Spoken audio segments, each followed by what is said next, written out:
বাধা তাকে সবসময় পেতেই হয়, আর সেই বাধা সে পায় ছোট ছোট পাথরের দ্বারা। তাদের উপর পা পড়লে তার পা পিছলে যায় আর সে পড়ে যায়।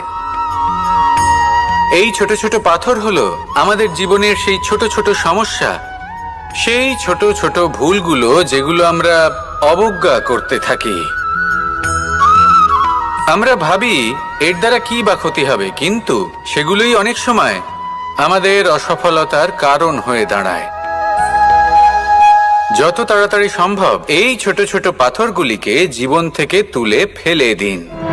ভুল হওয়াটা স্বাভাবিক, কিন্তু তার মানে এই নয় যে বারবার সেই ভুলের পুনরাবৃত্তি ঘটবে।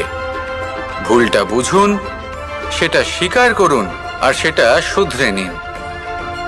যখন আপনি এটা করতে শিখবেন, তখনই খুব তাড়াতাড়ি আপনি সেই শিখরে পৌঁছতে পারবেন। আর যখন পৌঁছে যাবেন, তখন এই মন প্রসন্ন হয়ে